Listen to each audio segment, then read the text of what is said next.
Bonjour, je vous présente aujourd'hui la mise à jour de l'analyse technique d'ArcelorMittal, tradable à partir de la plateforme de CMC Markets. Alors on va commencer par une analyse en unité de temps hebdomadaire et je vous rappelle pour commencer qu'il s'agit d'une analyse purement technique qui ne tient pas compte des fondamentaux qui pourtant doivent l'emporter dans toute décision d'achat ou de vente. On va commencer donc par cette analyse hebdomadaire, comme je l'ai dit.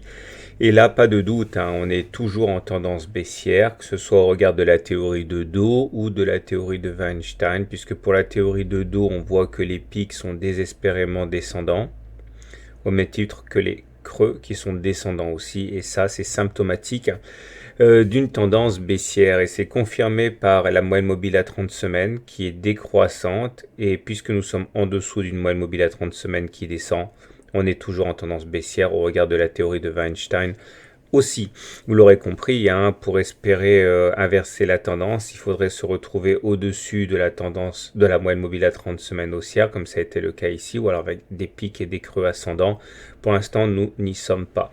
Maintenant, toujours en unité de temps hebdomadaire, il faut bien comprendre que tout n'est pas négatif. Toujours ici, si on prend une bougie égale à une semaine de cotation, on voit que l'on se rapproche de cette oblique de support de long terme ici sur laquelle on a déjà rebondi à plusieurs reprises.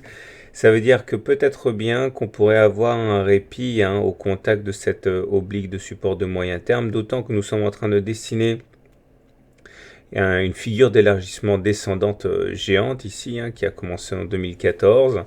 Et on peut le voir, on fait des oscillations de plus en plus grandes à l'intérieur de cette figure. Il faut savoir que la bonne nouvelle, c'est que ce genre de figure se casse plus souvent par le haut que par le bas.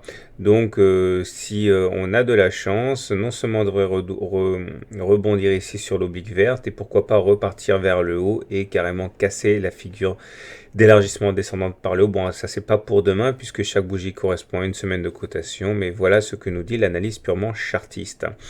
Si on descend d'une unité de temps et qu'on se promène sur l'unité jour avec une bougie égale une journée de cotation, là aussi on voit que nous sommes en tendance baissière au regard du système Ishimoku puisqu'on est en dessous du nuage. Ce nuage lui-même descend. Donc la tendance est baissière à court terme.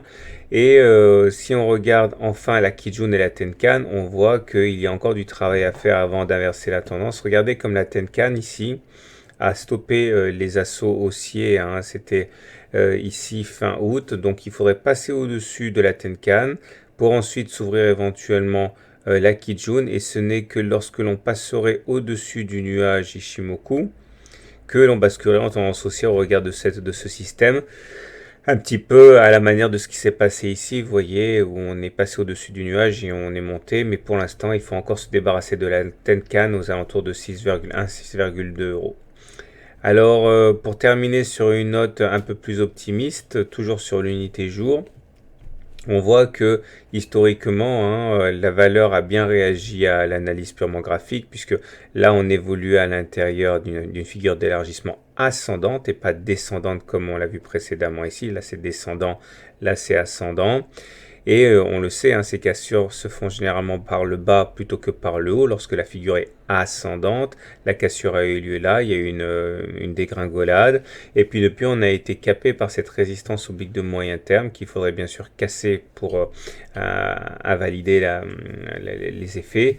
Et la bonne nouvelle, c'est qu'on est pour l'instant en train d'évoluer à l'intérieur d'un biseau descendant. Or, les biseaux descendants, comme les figures d'élargissement descendantes, se cassent plus souvent par le haut que par le bas, avec pour objectif d'aller chercher les différents points auxquels on a accroché l'oblique, à savoir les 6,8, les 7,4. Donc pour faire simple, pas de doute, la tendance baissière et la tendance court terme et la tendance long terme est baissière. Les espoirs relèvent en fait du biseau descendant. Ils en découlent. Si on cassait cette figure par le haut comme ça se passe généralement, eh bien on pourrait espérer atteindre les 6,8 et pourquoi pas les 7,4. Et après, bien sûr, il faudrait s'affranchir de tous les obstacles qu'on a précédemment cités. Voilà, je vous souhaite une bonne semaine, de bons trades et je vous dis à bientôt pour une autre analyse technique.